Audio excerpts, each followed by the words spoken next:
السلام عليكم ورحمة الله تعالى وبركاته. مرحبا بكم في قناة الحياة أسهل مع حياة. نتمنى من الله يلقاكم هذا الفيديو في أحسن الأحوال وأتم الصحة والعافية.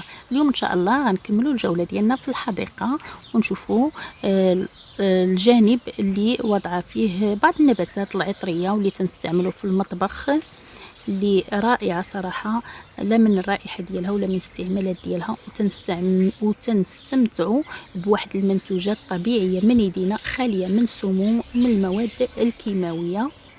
نتمنى من الله ان هذا الفيديو ينال الرضا ديالكم وتستافدوا منه ولو بمعلومه بسيطه، وما تبخلوش عليا باللايك.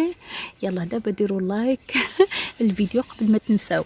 يلا نبداو الجوله ديالنا. غنشوفوا هاد الفلفله اللي زرعها في محبق اولا في قصيص، هي على شكل وريضات رائعه في الشكل، وزرعه مع هنايا واحد جدير واحد ديال الكرافس، وكذلك بالريحان اي الحبق الخاص بالمطبخ اللي تتكون وريقات كبيره. هنا هذا الفلفل الحار حتى هو زرعه في محبق او ممكن نقولوا قصيص او وعاء. هادو كلهم تم التكاثر ديالهم بالبذور. يعني خديت غير الزريعه ديال الفلفله اللي تنستعمل في المطبخ، الزريعه ديالها زرعتها تنديرها في المحيبقات، وانتم تشوفوا النتيجه. راه يكفي انها تكون عندنا الرغبه ونحبوا العنايه بالنباتات. كونوا على يقين ان النباتات راه تتحس بينا بكل ما زاد حبك للنباتات الا وهي تزيد ترتبط بك وتتعيش. هنا غنجيو لجانب الحديقه اللي وضع فيه مجموعه من النباتات. هنا العطريات تقريبا واحد 3 اشكال ديال النعناع، الويزا، سيترونيلا، الخرشف، المراميه او السلميه. هانتوما هذا واحد النوع النعناع كيف ما تيظهر لكم. نبداو بملك نباتات العطريه اللي هو النعناع، اللي تبيت ما تيخلو منه النعناع، ضروري من كاس اتاي يوميا الحضور ديالو على المائده. علاش ما نزرعوش في البيت ديالنا؟ بما انه سهل العنايه وسهل التكاثر، وغنكونوا استمتعنا بواحد النبات اللي خالي من المواد الكيماويه، خالي من السموم. كيف ما قلت من قبل، حنا تنعرفوا ان اغلب النعناع اللي تيتباع في الاسواق فهو مليء بالمواد الكيماويه وبالسموم. هانتوما راه سهل التكاثر، يكفي اننا ناخذ واحد الحزمه نعناع، نستعملوا النعناع اللي غنستعملوه. وهذا الجزء راه حنا تنرميوه في النفايه دائما. هذا هو اللي غنقوموا بالتكاثر به، هو اللي غنزرعوه. غنجردوه من الاوراق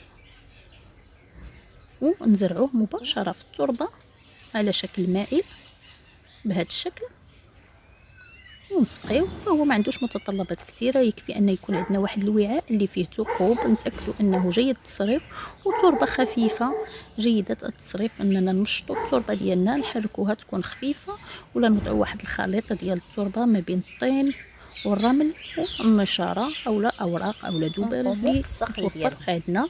ممكن نكاثروه كذلك بالجذور، اننا تناخذوا الجذور وتنزرعوهم مباشره في التربه، فهو سهل التكاثر. اولا نعملوا التكاثر بالتجدير في الماء. راني عامله تقريبا 2 حلقات غنخليهم لكم اللوليان ديالهم في الاعلى، طريقه التكاثر ديال النعناع.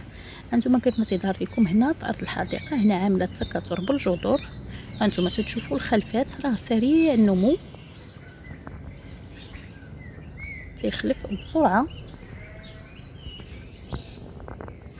والسقي يكون بانتظام. ما نكثروش الماء لانه سيأثر عليه بتاثير سلبي.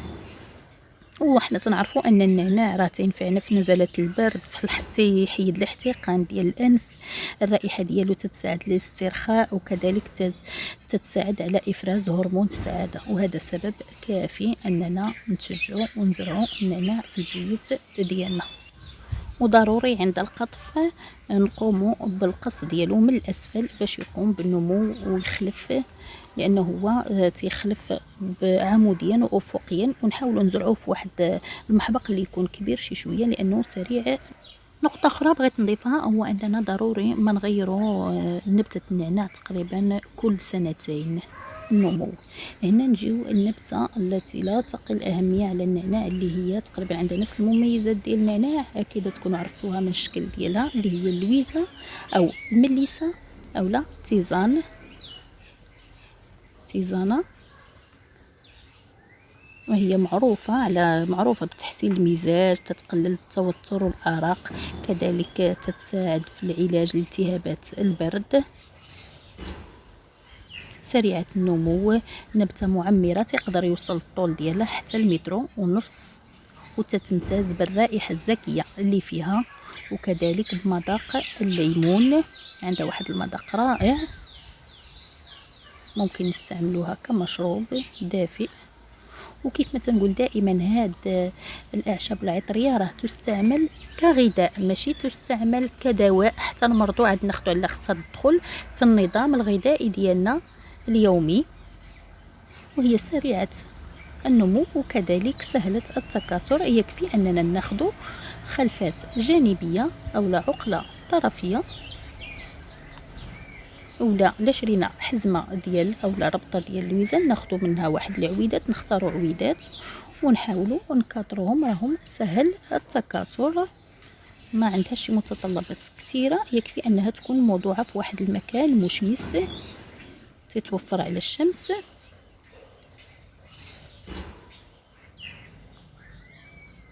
كيف ما تيظهر لكم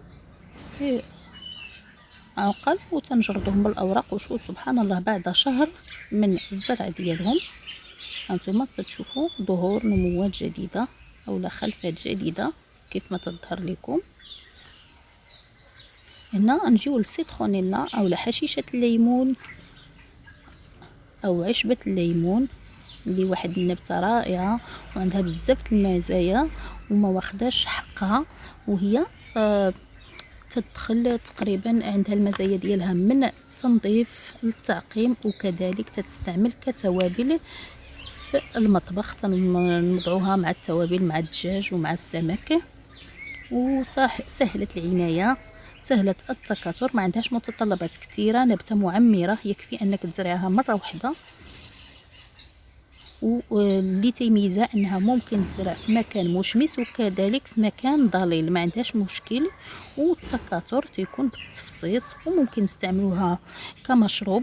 تنستعملوا هذوك الاعشاب هاد الاوراق او الحشائش اليابسه هي اللي تنستعملوا منها مشروب، اما لكننا غنستعملوها في التنظيف او لا في التعقيم، وكذلك كالتوابل تناخذوا هاد الاوراق الخضراء تنقصوها وتنوضعوها مع التوابل مع شرموله عاديه، ونوضعوها مع الدجاج اولا مع الحوت، والا كنا غنستعملوها في التنظيف تنديروها في اخر المرحله ملي تنظفوا الجدران والارضيه، تنفركوها بيدينا ونوضعوا معها شويه الماء وننظفوا، تتعطينا كمعطر ومعقم البيت ورائحه رائعه في البيت.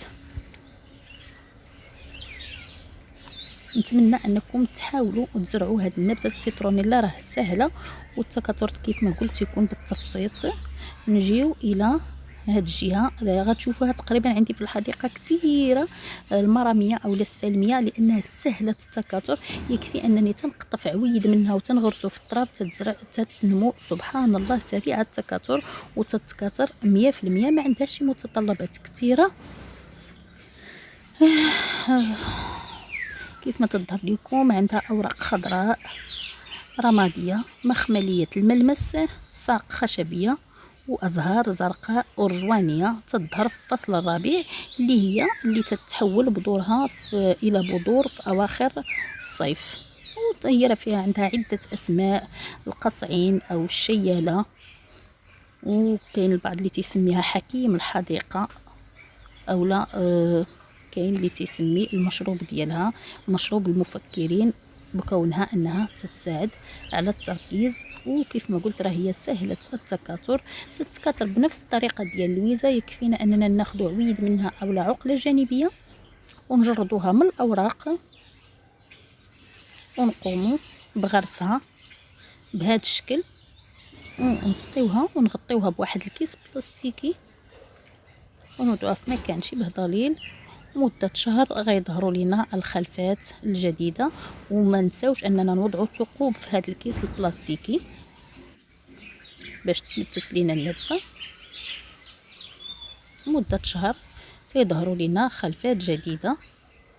راه انا منتشره عندي في الحديقه تقريبا في مجمل الحديقه، بمجرد ما تنغرس عود تتنوض، ما عندهاش شي متطلبات بصفه نهائيه.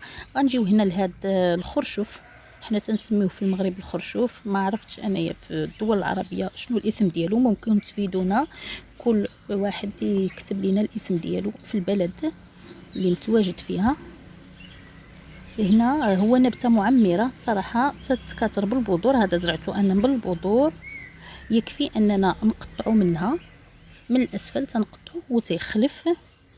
هذه نبته خليتها حتى كبرات باش ناخذ البذور ديالها كيف ما تظهر لكم في الشاشه. وحنا تنعرفوا الناس اللي عندهم هوايه العنايه بالنباتات ان النبته اللي تناخذوا البذور ديالها راه حنا تنضحيو بها، يعني ديك النبته صافي مشات غتموت الا خليناها حتى الا بغينا ناخذوا منها البذور. هنا البذور. وحتى هاد الشعيرات تستعمل في تحضير الجبن في المغرب مع الحليب، تنغليوها مع الحليب وتنحضروا بها الجبن. ان شاء الله نشارك معكم الطريقه من بعد. شتو تنقصوه هنا من الاسفل وتيعطينا خلفات جديده بحال شكل النعناع. حتى هو ضروري ما تيتقص من الاسفل، نكونوا سخيين في القص اولا في التقليم، لانه هو اللي تيخلي لنا النبات تينمو تيعطينا خلفات جديده. ما نخافوش، لان البعض عندهم فوبيا من قص النباتات اولا تقليم النباتات. هنا هاد الجهه مدايره فيها ازير كيف ما تيظهر لكم، اولا اللي تيسميوه البعض اكليل الجبل او روزماري او حصى اللبان، عنده عده اسامي. هو معروف انه تيبغي المناطق الدافيه وعنده عنده قدره عاليه على تحمل الجفاف ونقص المياه. دائم الخضره تيعطينا الزهور تظهر فيه فصل الربيع الى اواخر فصل الصيف. ما تيطلبش عنايه كبيره اولا نقولوا ما عندوش بصفه نهائيه المتطلبات، يعني زرعه ونساه، سوى انه تيبغي واحد المنطقه اللي تكون فيها الشمس والتصريف الجيد للتربه. هنا البسباس اللي ناض، يعني اللي ناض انطلاقا من بذور البسباس. كيف ما تنعرفوا في رمضان ديك التنقيه ديال الزنجلان وديال النافع، البذور ديالو هانتوما تتشوفوا تنستعملوه في السلطات مع الحوت، عده استعمالات عنده. وهنايا غتلاحظوا ان عندي هنا الكرافس اللي زرعه في اصيص منطلقا من البذور. هانتوما كيف ما تيظهر لكم. يكفي انها تكون عندكم الرغبه والعزيمه وتبغيو النباتات، كونوا متاكدين انها حتى هي غتبغيكم، وما يكونش عندكم داك التخوف ديال ان النبته واش غتستقلي ولا ما غتستقليش. النبات هوايه العنايه بالنباتات تتعلمنا الاصرار، العزيمه. الا فشلنا مره غنجحوا مره اخرى. وصراحه تتخلصك من التوتر، من شحال من حويجه تستمتعي بنباتات او منتوجات اللي خاليه من التسمم، مواد سامه من مواد كيماويه. نحاولوا نتشجعوا اي وحده فينا او اي واحد فينا عنده يتوفر على نافذه او لا بلكون او لا سطح او لا طراس، ضروري ولو شرجم واحد غيكون عندك. حاولي تستمتعي به وتستغليه استغلال صحيح. هنا كيف ما تظهر لكم الشيبه وحتى هي عاملاها في وعاء. والحمد لله، نتمنى من الله ان نكون فتكم ولو بمعلومه بسيطه، ولو ان الفيديو جا طويل. وتشجعوا وتزرعوا نباتات في البيوت ديالكم. وإلا عجبكم الفيديو نتمنى من كل قلبي انكم ترفعوه لاكبر عدد من اللايكات. وبالبارطاج في مواقع التواصل. وشكرا للدعم ديالكم والتشجيع ديالكم. وبالنسبه للناس اللي اول مره يزوروا القناه، نتمنى الى عجبكم المحتوى وشفتوا فيه افاده وحبيتوا تنضموا لعائلتنا، تضغطوا على زر الاشتراك او صابوني او سبسكرايب، وكذلك الجرس، تفعلوا الجرس باش دائما توصلوا بالجديد.